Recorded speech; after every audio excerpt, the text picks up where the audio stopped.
মুসিবতের মধ্যে পড়ে গেছো, আমি আল্লাহকে ডাকো, আমি আল্লাহ তোমার মুসিবত দূর করে দেব।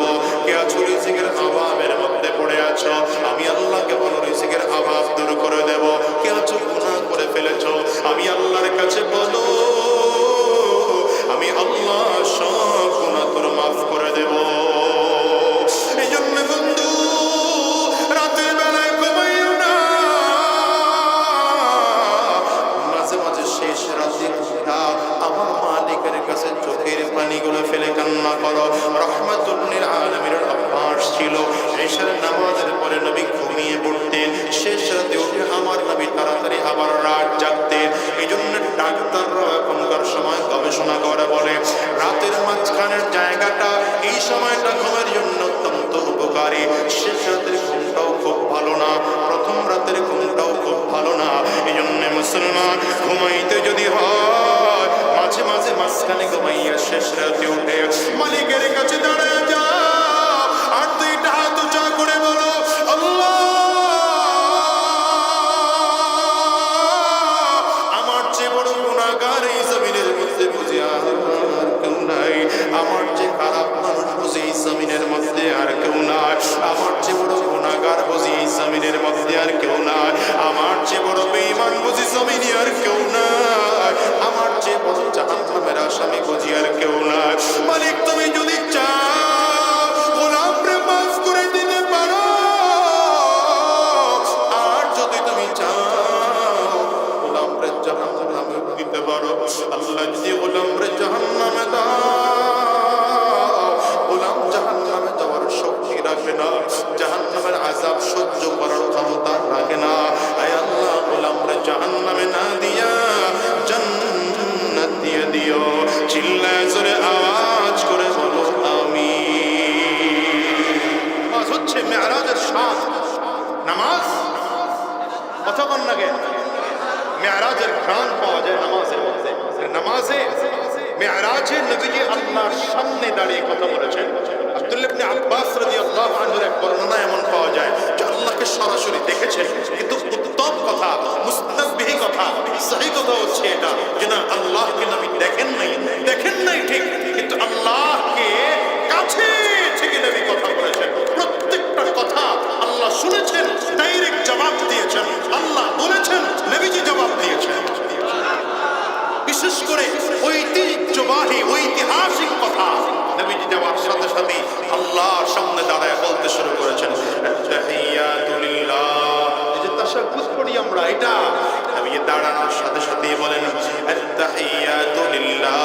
পড়েন না, আত-তাহিয়াতু লিল্লাহি ওয়াস-সালাওয়াতু ওয়াত-তাইয়্যিবাত। আল্লাহু আকবার।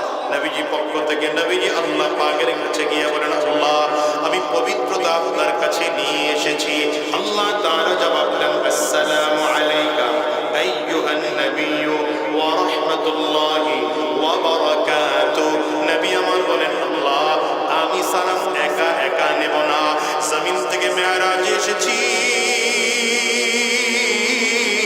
কিন্তু একা একা সালাম নিয়ে যাব না। আসসালামু আলাইনা ওয়া আলা ইবাদিল্লাহিস সালিহিন। একা একা সালাম দেব না, আমার উপরেও সালাম, আমার নেককার আপনার বান্দাদের উপরেও সালাম। ফেরেশতারা বলে, আশহাদু আল্লা ইলাহা ইল্লাল্লাহু ওয়া আশহাদু আন্না মুহাম্মাদান আবদুহু ওয়া রাসূলুহু। মুসলমানদের পুরো নামাজটাই হলো মেরাজ। নামাজে দাঁড়াইলে মেরাজের স্বাদ পাওয়া যায়। কেমনে স্বাদ পাওয়া যায়? নবীজি আল্লাহ পাকের সামনে দাঁড়িয়ে দাঁড়িয়ে কথা বলেছেন।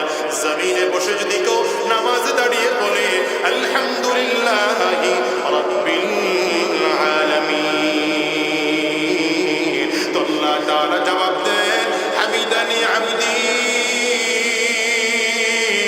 আমার বান্দা আমার প্রশংসা করলো।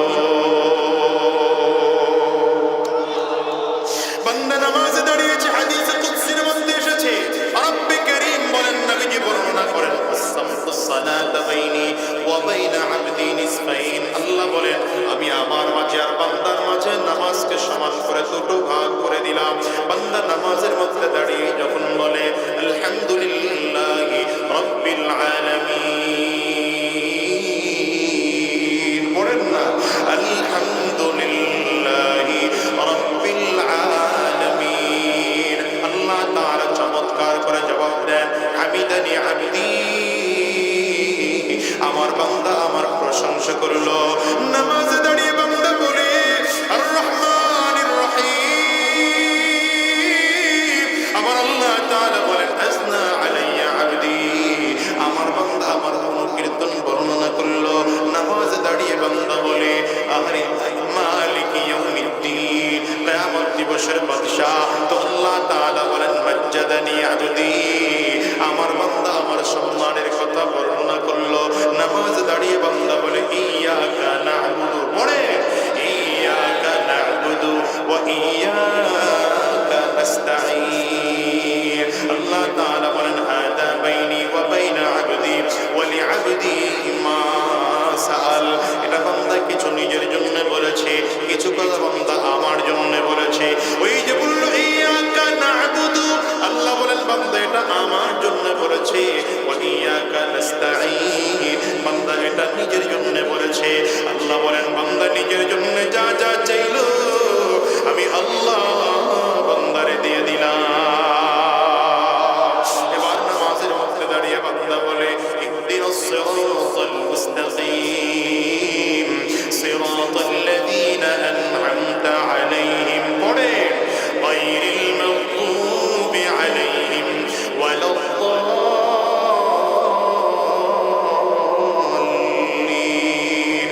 আল্লাহ তাআলা বলেন হাদা লিআবদি ওয়া লিআবদি মা সাআল, আমার বান্দা নিজের জন্য বলেছে, তবে আমার বান্দা নিজের জন্য যা যা চাইলো আমি আল্লাহ সব মেনে নিলাম।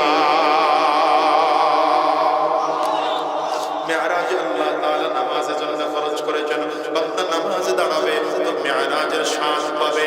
বন্ধুরে যারা নামাজ পড়ো না আর মেরাজের শান তোমরা পাবা না।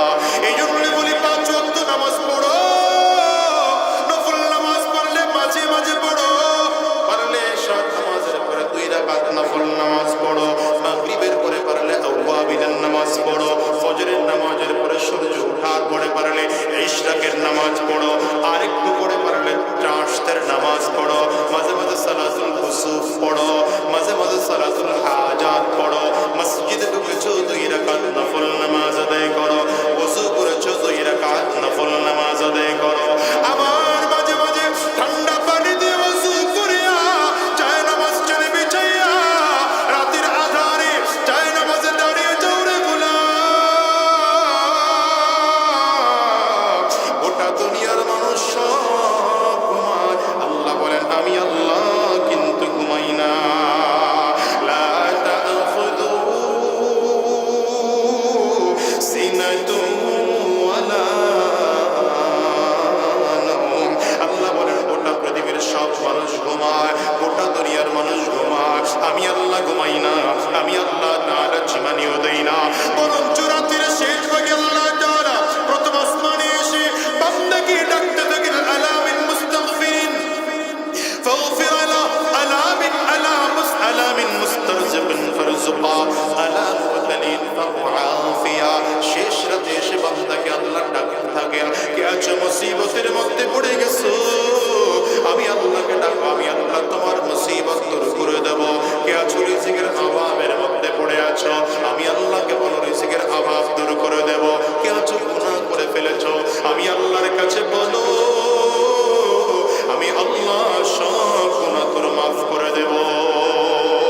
এই জন্য বন্ধু রাতের বেলায় ঘুমাইও না,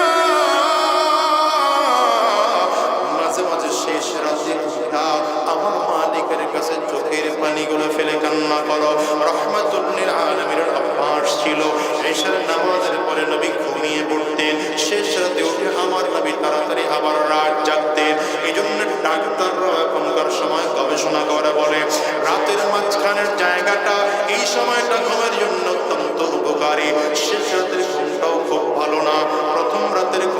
খুব ভালো না। এই জন্য মুসলমান ঘুমাইতে যদি হয় মাঝে মাঝে মাঝখানে ঘুমাইয়া শেষ রাতে উঠে মালিকের কাছে দাঁড়ায় যা আর দুইটা হাত উঁচা করে বলো আল্লাহ,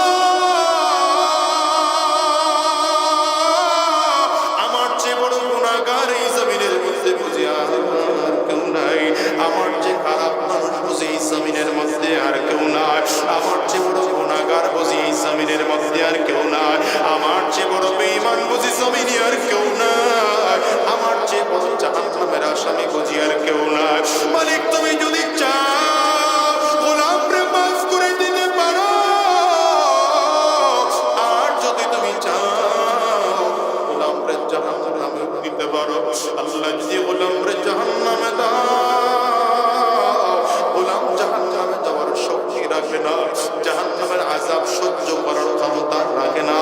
আয় আল্লাহ গোলামরে জাহান্নামে না দিয়া জান্নাত দিয়ে দিও। চিল্লায় জোরে আওয়াজ করে বলো আমিন। রাজি না ইনশাআল্লাহ? কথা কয় না রাজি না? হ্যাঁ, এখনকার যুগে মেরাজ অস্বীকার করার মতো একদল লোক আছে না নাই? ওই যুগে কাফিররা মেরাজকে অস্বীকার করেছে, এই যুগে মুসলমানরাও মেরাজ অস্বীকার করে। নাউজুবিল্লাহ, জোরে বলবেন, আরো জোরে বলবেন না? ওই যুগে কাফিররা অস্বীকার করত, আর এই যুগে মুসলমানের বাচ্চারা মেরাজ অস্বীকার করে। মেরাজ করে মেহানের ঘরে ঢুকেছেন নবীজি, ডেকে বললেন বোনরে, আমি এমন এমন এমন এমন রাতের বেলা হয়েছে, আমি এখান থেকে বাইতুল মাকদিস গেলাম, বাইতুল মাকদিস থেকে 7 আসমান পার হইয়া আমি জান্নাত দেখলাম, আল্লাহর জাহান্নাম দেখে আসলাম, সর্বশেষ আমি আরশ মুআল্লায় যাইয়া রবের সাথে সরাসরি কথা বলে এসেছি। মেহানি বলে দিলে কথা আপনার কাছে কেন রাখবেন? মক্কার মানুষদেরকে বলেন না। খবর চলে গেল আবু জাহালের কাছে। আবু জাহাল বলে মুহাম্মদ, যেই কথা তুমি বলেছো এই কথা সবার সামনে বলতে পারবো? নবী আমার বলেন অবশ্যই পারবো। আবু জাহাল মক্কার সব লোকজনগুলো একত্রিত করেছে, মক্কার মানুষগুলো একত্রিত করে বলে মুহাম্মদ এইবার বলো কি হয়েছে? রাহমাতুল লিল আলামিন বলেন মক্কার মানুষেরা শোনো, রাতের বেলায় আমি স্বপ্নে আমি দেখলাম জিবরিল আমার কাছে এসেছে, জিবরিল আমার সিনাটা ফেড়েছে, জমজমের পানি দিয়ে সিনাটা ধৌত করেছে, অর্থাৎ ওপেন হার্ট সার্জারি করেছে জিবরিল আমাকে। এরপরে আমাকে বুরাক নামের সাওয়ারিতে উঠাইয়া এখান থেকে বাইতুল মাকদিস নিয়ে গেল, সেখানে নবীর সাথে নামাজ পড়লাম, আমি ইমামতি করেছি, সব নবীরা আমার পেছনে নামাজ পড়েছে। ওরে দুনিয়ার মুসলমান, রাহমাতুল লিল আলামিন বলেন সেইখান থেকে আমি 7 আসমানের উপরে চলে গেলাম। কাফিররা কয় বিশ্বাস করি না। মুহাম্মদুর রাসূলুল্লাহ বলেন বিশ্বাস করা না করা তোমাদের ব্যাপার, আমি গিয়েছি এর মধ্যে কোনো সন্দেহ নাই। কাফির মুশরিকগুলো বলে মুহাম্মদ 7 আসমানে গিয়েছো তো পরের ব্যাপার, বাইতুল মাকদিস পর্যন্ত যে গেছো আমরা সেটাও মানি না। যদি প্রমাণ করতে হয় পারলে বলো তো বাইতুল মাকদিসের জানালা দরজা সিঁড়ি কয়টা? আবার মনে একটা প্রশ্ন, কাফিররা কেন বাইতুল মাকদিসের জানালা কয়টা জিগায়, দরজা কয়টা জিজ্ঞাসা করে? কেন কাফিররা জিজ্ঞাসা করলো না প্রথম আসমানের দরজা কয়টা, কোন দরজা তোমার জন্য খোলা হয়েছিল? দ্বিতীয় আসমানের দরজা কয়টা, কোন দরজা তোমার জন্য খোলা হয়েছিল? কাফিররা ওইটা কেন জিগাইল না? না